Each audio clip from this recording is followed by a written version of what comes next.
I've noticed Uber, I'm getting tighter and tighter. Because I used to have a 12-15% acceptance rate, and now I'm down to 3. So the offers are getting worse. And, I wonder who's taking these other orders, but they're desperate. They will take a $2 trip and cause $5 damage on their vehicle so that they can put that $2 in their pocket today. And then when their car needs to be worked, they don't have the $500 emergency fund, so whatever they put that $2 towards wasn't worth it anymore. So disrupt the housing. Give your money away. Flood the bottom. If the economy is going to crash, which as far as I can tell, it is, and it's going to be horrible for those on the bottom. Pitchfork's kind of horrible. Not that I advocate violence. I hate it coming to that direction, which is why I am promoting a proactive, different approach that may do something sooner before those pitchforks come out. And I'm not real good on this, subscribe type stuff, but if you want to support me, you can like and subscribe. You can watch my videos. I watch the videos and I do kind of ramble, and sometimes I make my point.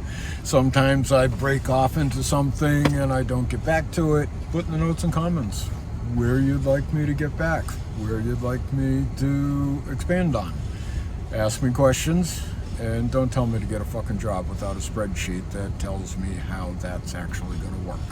Yeah, no, the whole thing is broken, even public housing. Because I was talking to an attorney that a lot of the support, she does the legal aid for, the housing. She, talks to, supports landlords. It's free counsel for landlords and tenants. And she's working with people that are in public housing, and she kind of 30% they can't pay. And kind of appalled at it. Couldn't understand it, and it seems reasonable given that there's people out there that are paying 40, 50, 60% for their housing. And yes, if you're making 40,000, 50,000, 30% is not bad. You could probably live off of the rest, make a car payment, but you could have a car and afford to fix it, and gas and food and whatnot. But if you're making $1,000 a month and 30% goes to housing, because on top of that you have to pay utilities, electric at $100 a month, gas in the winter, I don't know, $300-400, depending on where you are and whatnot. But still, it's like, how much you're going to eat, what medication you're going to take. And people talk about this all the time, and yet nothing is happening. So I'm asking the top 1%. I'm asking the neoliberal Nepo babies to reconsider your thinking. Because I know you're as challenged as I am differently. We all have something to learn here. We all have our own karma that attracts what it is that we need to be learning from. I am doing everything I can, learning from being homeless. So I was a privileged white boy. Just the fact that I am a white Anglo-Saxon male, whatever, a white boy. Not that I had money given to me or able to support me. I was able to borrow maybe $1,000 or a couple $100 here and there from my mom and dad. Well, mom and stepfather. Clean up your karma. I know you're getting challenged like I'm getting challenged. I have what it is that I need to be learning. You have what you need to be learning. Take a look at what the universe is pointing for you to correct in your life.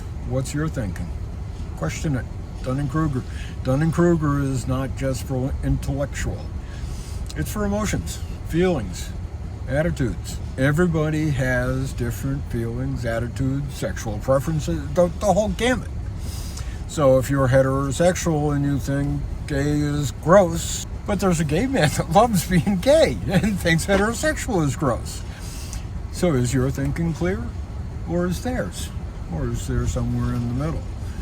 And we can certainly treat each other with respect and dignity. Same with your thinking about homeless people just ought to get a fucking job. You guys are drug addicts. Stop doing the drugs. Yeah, I smoke. It is my largest bill, monthly bill, but it's one thing that comforts me. I know it's self-destructive behavior. I don't quite understand why I am choosing to kill myself this way. At 65, it is taking its toll. Shit, I can get out of breath running up 2 flights of stairs to deliver food. It's the only comfort I have. I don't have food. Yeah, I guess if I gave these up, I'd have food, but then I'd get fat. But the one thing that it has brought me is compassion for others. Because you can't not judge people. That's like an involuntary muscle. You see somebody fat, you judge them for overeating. You see somebody homeless, you judge them for overeating. You see somebody with blue hair, it's involuntary, you have whatever judgment you have. Good or bad. But the bad judgments, learn compassion.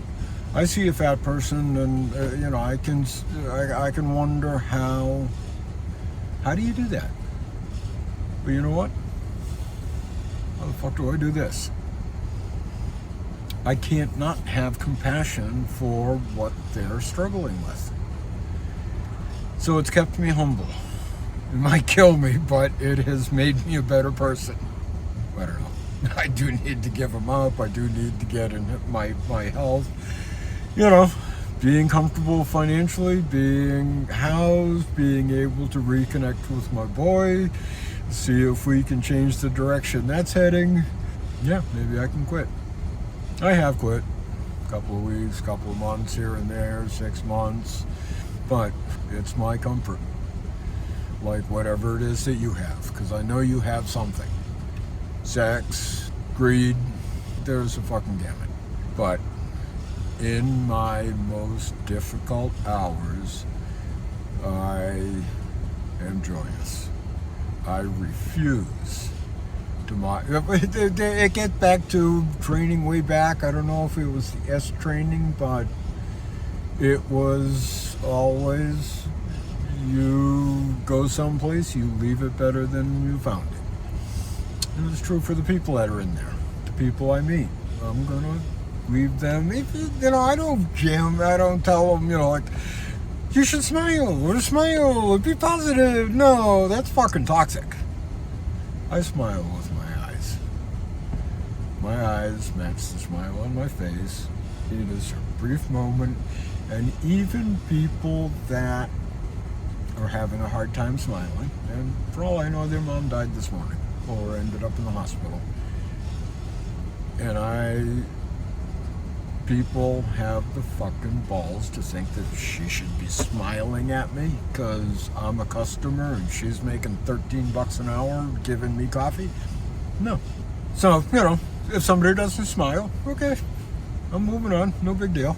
Because I'm not going to jab them with, hey, you're not happy, and make their day worse, make them angry at me, irritate them. No. I'll smile with them with the eyes matching the smile, and probably higher than 9 out of 10 times, even if I just get a little smirk. That's all I needed. That's all they needed. And maybe I just turned their day around.